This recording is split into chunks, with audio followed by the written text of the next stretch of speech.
Bonjour à tous. Merci d'être présent à ce webinaire. Aujourd'hui, on va parler Alternative ID.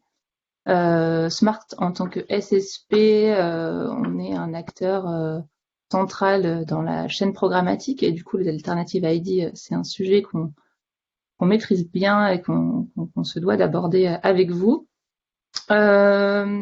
On va déjà se présenter. Donc, je suis Marine, je suis responsable du product marketing côté Demand chez Smart. Et aujourd'hui, j'ai la joie de présenter ce webinaire avec Benoît, qui est notre Head of Product côté Supply, et Lucie, qui s'occupe du product marketing côté Supply aussi. Voilà. Alors aujourd'hui, on a 4 objectifs. Le premier, c'est de vous expliquer précisément ce que sont les alternatives ID, à quoi ça sert et comment les utiliser. Ensuite, on va faire un point sur les chiffres et les tendances du marché. On a sorti un baromètre Smart avec vraiment les chiffres clés pour un futur sans cookies. Et voilà, on aura des insights intéressants à vous partager. Et ensuite, on fera un focus sur les sujets publishers et un focus sur les sujets demand et comment utiliser ces alternatives ID. Donc avant toute chose, petit détail pratique. Donc les micros et caméras sont désactivés. On fera une session de questions-réponses à la fin du webinaire. Donc n'hésitez pas, si vous avez des questions, à les mettre dans le chat et on y répondra à la toute fin du webinaire. Alors, on va commencer par rappeler un peu le contexte. Je pense que notre écosystème, vous êtes déjà très au courant de cette timeline. On peut quand même rappeler les deux aspects légaux, bon, principalement le RGPD en Europe et le CCPA aux US, qui sont vraiment les deux grands aspects légaux qui impactent l'écosystème et qui nous font converger vers un monde sans cookies. Et ce qui est intéressant, évidemment, c'est de regarder aujourd'hui en termes de cookies, ou en tout cas de non-activation des cookies pour la publicité, ce qui se passe au niveau des browsers. Donc, on sait tous que depuis quelques années déjà, Safari et Firefox ne permettent plus finalement de qualifier les utilisateurs grâce aux cookies pour la publicité digitale. Cette année, on a Apple qui a fait des grosses annonces sur la limitation de son User ID, donc l'IDFA, l'identifiant publicitaire, sur iOS 14, donc gros impact là-dessus. Et du coup, la grosse milestone qu'on attend tous, c'est évidemment 2022 avec la disparition des cookies tiers sur Chrome. Ça veut donc dire qu'on rentre dans une nouvelle ère pour la publicité digitale où les sujets sans consentement et sans cookies doivent être absolument maîtrisés pour pouvoir continuer d'opérer notre business de la même manière. Alors, d'un point de vue impact, le sans cookie a 3 principaux impacts qui sont premièrement le ciblage de l'audience, qui aujourd'hui est principalement basé sur les cookies tiers, l'attribution et la mesure, et en dernier lieu, tout ce qui est optimisation de la publicité, donc notamment le capping, qui sont voilà les pratiques vraiment courantes sur le marché aujourd'hui et qui ne peuvent plus être opérées de la même manière sans les cookies. Alors, ce qu'on peut voir, c'est que l'industrie, elle évolue face à ces enjeux de 2 façons. Il y a une première partie, il y a une des façons de résoudre le problème qui est de continuer à avoir une stratégie basée sur le user ID. Donc là, on va trouver ces alternatives ID et ensuite les stratégies first party data. Et de l'autre côté, il y a les stratégies sans ID où là, finalement, on oublie complètement le user ID et on va se tourner vers des nouvelles méthodes comme les cohortes. Donc ça, c'est évidemment ce que pousse très fortement Google avec ses solutions Flock notamment. Et l'autre approche, c'est le contextuel. Donc ne plus cibler une audience, mais un contenu. pour répondre aux besoins de l'annonceur. Donc aujourd'hui, on va se focaliser sur les identifiants alternatifs, donc qui sont une des solutions dans un futur sans cookie. Et je vais donc laisser Benoît présenter pratiquement ce que c'est qu'un alternative ID. Merci Marine, bonjour à tous. Donc voilà, donc commençons déjà par une définition simple de ce qu'on est un ID alternative. C'est donc une solution qui vise à remplacer les cookies tiers avec un modèle qui consiste à utiliser un ID commun et partagé par l'ensemble de la chaîne publicitaire. Donc au lieu d'opérer sur des cookies tiers et des ID propriétaires pour chaque acteur de la chaîne, l'ensemble de la chaîne vont utiliser un ID commun et partagé. Donc, pour un peu illustrer cette évolution, partons de la situation actuelle qui est la situation des cookies tiers, où on peut voir qu'aujourd'hui, sur l'ensemble de la chaîne, donc, qui va du publisher à l'annonceur, en passant par le SSP, le DSP ou la DMP, chaque acteur utilise son propre ID. Donc le SSP a un ID qui est stocké dans son cookie tiers, le DSP a son ID, etc. Donc chaque acteur opère avec son ID dans des cookies tiers et ces ID sont synchronisés via des mécanismes de synchronisation de cookies. Avec l'ID itératif, l'évolution majeure, c'est qu'en fait chaque acteur va utiliser le même ID et donc non, au lieu d'avoir un ID spécifique, tous les acteurs ont un ID qui sera cette fois non pas stocké dans un cookie tiers, mais dans un cookie first party.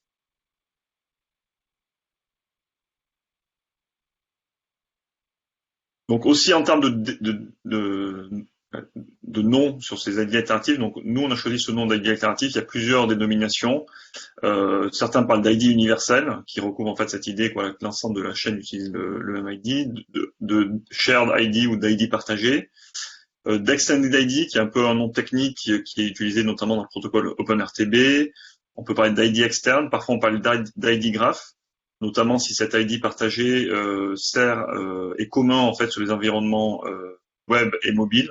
Il peut permettre notamment, par exemple, de faire un graphe utilisateur sur l'ensemble de ces devices. Donc cet ID peut servir aussi ce besoin d'ID graph.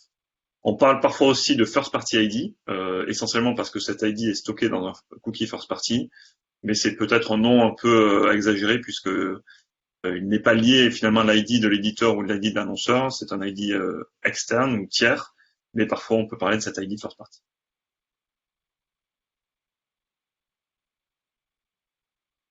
Donc bien qu'on cherche, certains l'appellent ID universel, c'est loin d'être universel. Aujourd'hui, il y a plus de 20 ID qui sont disponibles sur le marché, qui sont en fait opérés par différents acteurs, soit des pure players de l'identification, comme ID5, qui se positionnent comme un acteur de fournisseur d'ID. D'autres ID sont opérés par des fournisseurs de données qui utilisent cet ID pour son ID propriétaire pour matcher les segments comme Zeotap, LiveRamp ou Lotame. D'autres ID sont opérés par des DSP qui utilisent ces ID pour identifier leurs utilisateurs, donc comme Criteo ou The Trade Desk. Et puis d'autres acteurs comme notamment Premid qui a créé son ID Shared ID, des solutions de SSO comme l'acteur allemand NetID qui fournit en plus de la brique d'identification, enfin d'authentification de login, un ID alternatif. Et également des sociétés de mesure ou des acteurs du marketing digital.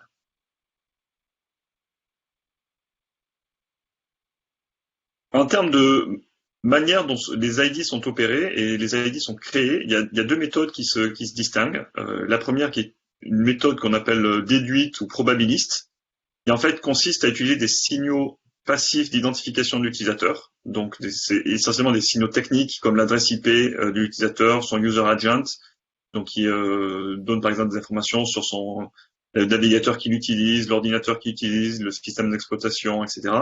Et qui permettent en fait en les combinant ensemble d'identifier unitairement cette personne.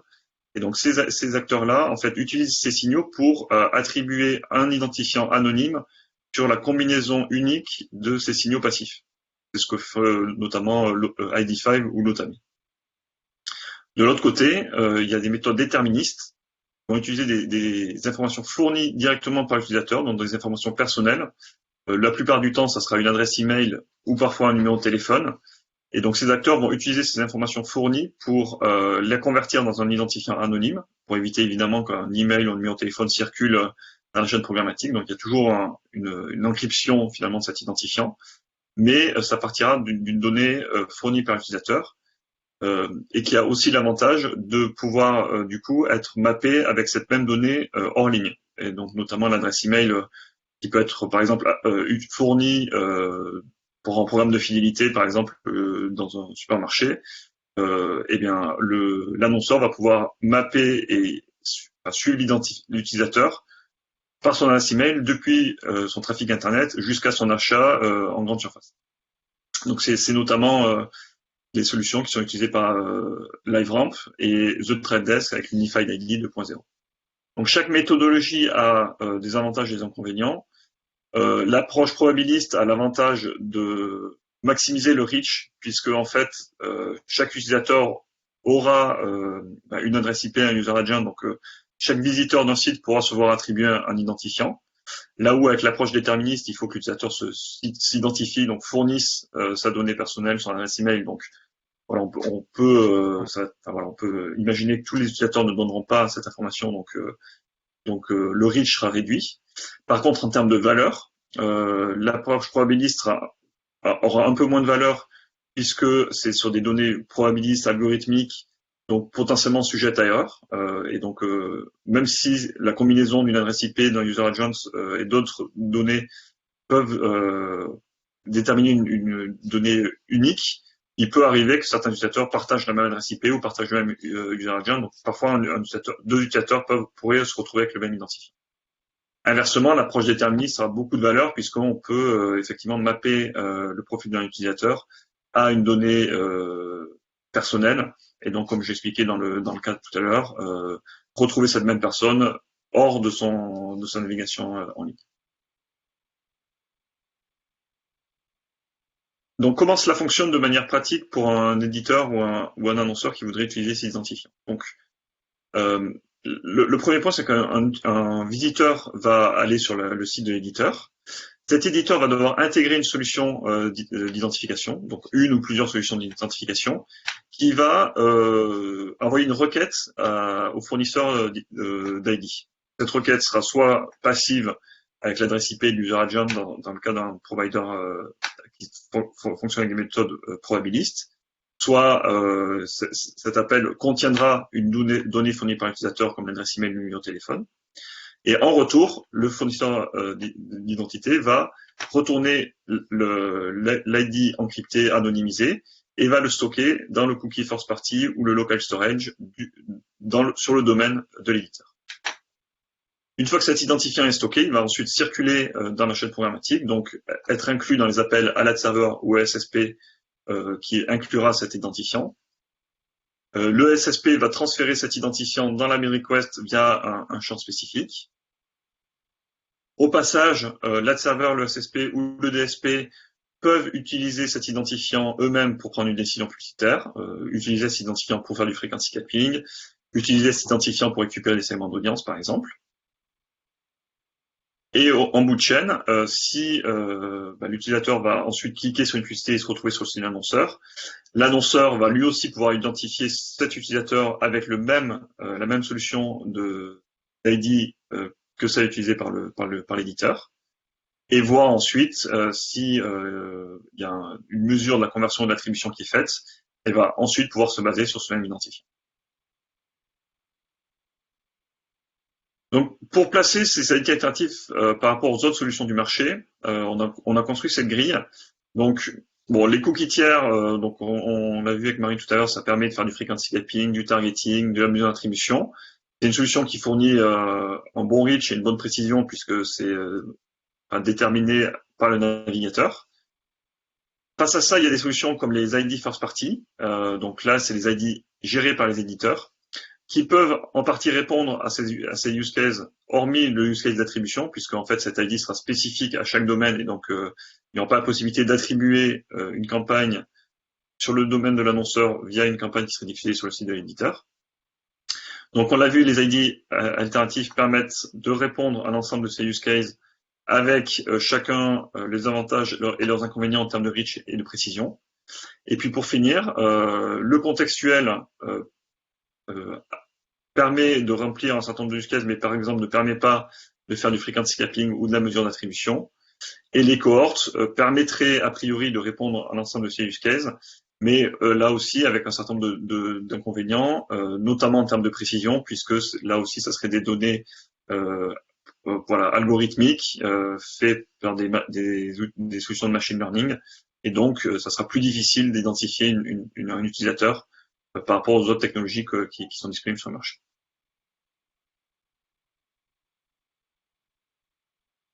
Donc de manière très pratique, si vous souhaitez travailler avec des ID alternatifs, et si vous êtes éditeur, la première chose à faire, c'est de contacter un fournisseur d'ID alternatifs et de souscrire à ce service-là. Donc cette inscription est obligatoire pour certains ID comme LiveRamp, IDFi. Elle peut aussi ne pas être nécessaire, et donc vous pouvez aussi choisir des ID alternatifs qui ne nécessitent aucune souscription, comme Criteo ou l'ID de Prebid. Et ensuite, intégrer cet ID dans votre écosystème, donc soit via le module User ID de Prebid, soit directement via le script du fournisseur d'ID, ou soit via des solutions d'Identity Hub, comme peut proposer Smart. Et côté annonceur, en fait, l'utilisation d'un ID alternatif sera transparente pour vous. Dès lors que votre DSP supporte des ID alternatifs, eh bien, il pourra prendre ses décisions publicitaires de frequency capping, de matching de segments, en utilisant ces ID. Donc, de votre côté annonceur, il n'a finalement rien à faire pour pouvoir utiliser ces ID dès lors que le DSP les supporte. Et un point important à avoir en tête, c'est que ces solutions, aussi bien pour les éditeurs que les annonceurs, sont en général gratuites. Et les fournisseurs d'ID se rémunèrent soit en facturant les solutions technologiques comme les SSP et les DSP, soit via d'autres activités, et notamment en fournissant de la donnée, par exemple comme le cas de LiveRamp.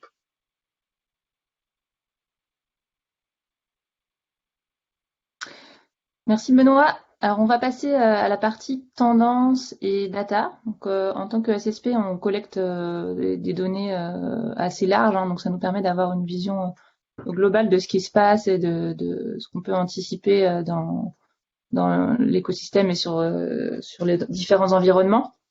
Donc on a sorti un baromètre qu'on va publier tous les trimestres et qui permettra d'avoir une vision assez globale par pays de l'état du marché en ce qui concerne le consentement, en ce qui concerne les sujets d'identité, cookieless, etc.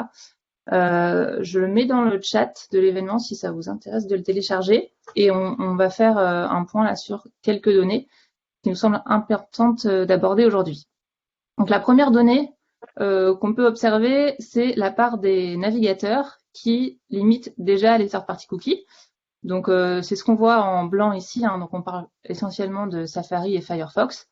On voit qu'en France, sur le desktop, c'est la part de ces navigateurs représente 25% du trafic. Donc c'est déjà un quart du trafic qui ne permet plus d'accéder aux cookies.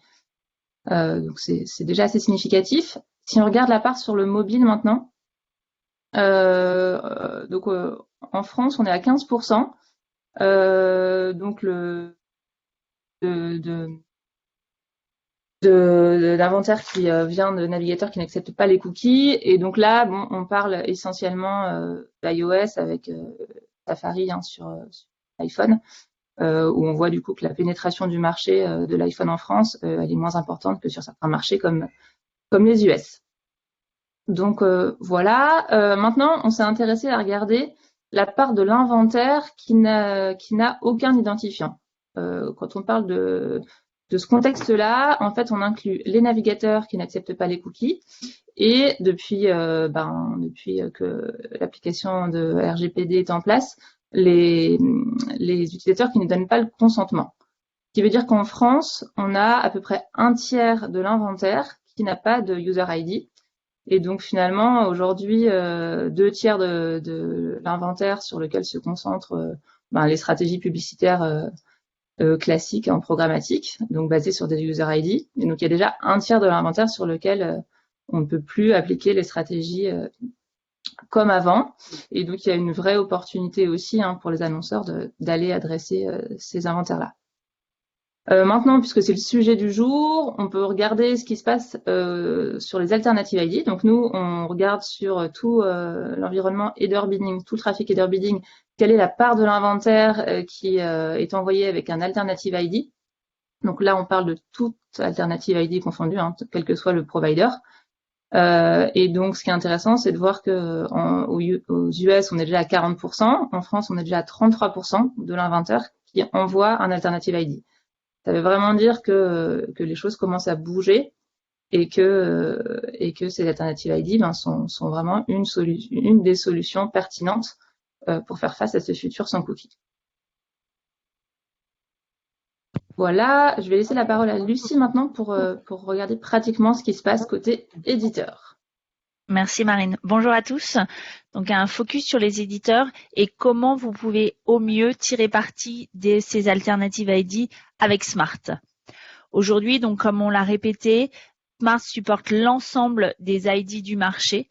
Donc vous pouvez vous intégrer facilement tous les fournisseurs d'alternatives ID et selon le type d'intégration que vous avez avec Smart, on aura une solution pour vous permettre d'utiliser ces alternatives ID.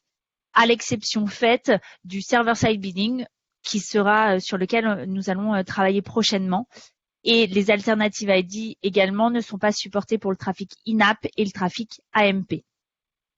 Nous fournissons également une interface self-service sur laquelle on reviendra pour gérer très facilement ces différents ID providers, puisque un de nos conseils, c'est d'en supporter plusieurs pour avoir un coverage du marché significatif. C'est notre Identity Hub. Et l'autre point intéressant pour vous, c'est de pouvoir suivre, comme Marine nous l'a montré là, on a des chiffres sur l'utilisation de ces alternatives ID. Et grâce à nos outils de reporting chez Smart, vous pourrez le suivre à votre niveau sur vos auctions à vous, sur votre trafic, la part de ces alternatives ID. Donc, comment Smart utilise ces alternatives ID? On a 3 use cases. Le premier, très simple, c'est que l'on transmet donc dans nos bid requests ces ID alternatifs à tous les DSP qui le supportent. Le deuxième use case, comme Benoît l'a fait présenter, on est capable de récupérer ces alternatives ID via notre DSP, notre SSP, pour les publishers qui ont une DMP qui est compatible avec ces ID alternatifs. Les DMP vont créer des segments d'audience basés sur ces nouveaux cookies first party, ces alternatives ID. Et on va être capable, nous, au niveau du SSP et de l'ad server, de récupérer ces segments d'audience si votre DMP les synchronise avec nous. En pratique, ça signifie que vous pourrez proposer des campagnes ciblées sur ces segments d'audience basés sur les alternatives ID via des campagnes directes ou des campagnes programmatiques. Et le dernier use case, qui est important également en programmatique, c'est le frequency capping. Et donc, on sera capable de gérer du frequency capping basé sur les ID alternatifs d'ici fin juin et que vous pourrez utiliser pour vos campagnes directes et programmatiques. Un focus maintenant sur notre Smart Identity Hub. C'est une plateforme qui sera intégrée à la plateforme que vous connaissez pour gérer vos campagnes aujourd'hui pour une certaine partie de nos clients, pour nos clients qui ont l'offre Manage Holistic Plus. Et donc, c'est une plateforme, une page dans notre interface qui va pouvoir faciliter la configuration des alternatives ID, des providers en self-service, dans Manage et surtout de les gérer au quotidien avec des modes on-off, activation, désactivation très simples, plus de 20 ID providers qui pourront être gérés et une fois configurés et déployés sur la page, tout sera automatique et bénéficiera à la fois au SSP connecté en header bidding et à Smart. Donc aujourd'hui, quelles sont ces 4 étapes pour utiliser ces ID alternatifs? Un petit récapitulatif puisqu'on en a parlé. D'un point de vue pratique, donc la première étape, c'est de contacter les fournisseurs d'ID. Nos recommandations, c'est d'en avoir plusieurs. Et ces 4 providers d'ID qui sont les 4 plus représentés aujourd'hui sur le marché, Criteo, ID5, The Trade Desk et LiveRamp. Donc vraiment, allez voir ces fournisseurs d'ID. En particulier Criteo, qui est très simple d'intégration, toujours gratuit, et vous avez des liens pour aller contacter ces ID providers. Une fois qu'ils sont contactés et qu'ils vous ont donné le go pour les intégrer, selon votre type d'intégration, vous pourrez les intégrer. Là encore, n'hésitez pas à contacter nos équipes TAM ou CAM chez Smart pour vous aider dans ce type d'intégration si vous avez la moindre question. Et pour les clients donc qui auront accès à l'Identity Hub, qui est déjà live aujourd'hui, n'hésitez pas à intégrer Criteo puisque ce sera uniquement une activation depuis notre Identity Hub puisqu'il n'y a pas d'intégration ni d'inscription nécessaire auprès de Criteo pour en bénéficier. Notre troisième point, c'est effectivement d'insister par rapport à la récupération et à l'utilisation de ces ID alternatifs. Si votre DMP supporte ces ID alternatifs, vous pouvez créer des segments d'audience basés sur ces ID alternatifs et vous pourrez ensuite les pousser vers Smart pour les retrouver dans vos campagnes et améliorer le reach que vous aurez sur ces clients-là. Et le dernier point, c'est nous partager vos retours, vos feedbacks, nous faire part de vos questions auprès des équipes Smart si vous avez le moindre problème là-dessus. L'objectif de Smart au global, c'est de vous permettre de naviguer et de vous préparer au mieux à la fin des cookies tiers qui arrivent très rapidement et de tester des choses dès maintenant pour être prêt le jour J. Et maintenant, Marine va faire un focus sur la demande. Merci Lucie. Alors, en quelques mots sur la demande, c'est assez simple. Alors, juste pour rappel, pourquoi ces alliés alternatifs sont importants. Donc, on l'a vu tout à l'heure avec Benoît, mais je le rappelle parce que voilà, c'est quand même la solution la plus efficace pour opérer les campagnes de la même façon qu'avec les cookies. Donc voilà, le défaut étant le reach qui sera moins important. Donc, côté demande, Benoît l'a déjà évoqué, comment on active ces alternatives ID? Donc, pour le ciblage et le capping, c'est fait directement par les DSP qui les supportent. Donc, il n'y a rien à faire de ce côté-là. Par contre, si vous voulez utiliser ces alternatives ID pour matcher vos data first party ou pour les utiliser dans le cadre de la mesure de vos campagnes, là, il faut faire un setup pour pouvoir matcher ces données avec les ID. Voilà. Donc, côté Smart, comment ça se passe? Donc, on l'a déjà dit plusieurs fois, mais nous, on transmet les ID au DSP dans les bid requests. Donc, c'est déjà le cas. On le fait déjà depuis plusieurs semaines. On est agnostique et on supporte les différents ID du marché. Ça fonctionne dans tous les types d'environnements sur lesquels c'est possible de le faire. Et du coup, en tant qu'acheteur, donc vous devez soit travailler avec un DSP qui supporte ces ID, ou si votre DSP ne supporte pas les alternatives ID, comme c'est le cas de DV par exemple, ça peut être activé côté SSP Smart via un deal ID. Donc voilà, c'est globalement quand même assez simple. Donc voilà, pour terminer, donc c'est vraiment la fin du webinaire maintenant. 3 points à retenir. Donc, les alliés alternatifs sont l'une des principales options qui permettent de contourner la disparition des cookies tiers. Donc, c'est vraiment le moment de commencer à réfléchir à l'utilisation. Smart, on est agnostique et on vous permet de baser votre activité publicitaire sur ces ID alternatifs. Et le troisième point, c'est vraiment de tester dès maintenant. Sur Safari et Firefox, on a déjà des environnements sans cookies qui peuvent être ciblés pour tester les stratégies avec les alternatives ID. Donc, on ne peut que recommander côté supply et côté demand de se poser les bonnes questions et de faire des premiers tests dès que possible. Et on a, comme l'a dit Lucie, des équipes qui sont disponibles pour vous aider sur ces sujets-là.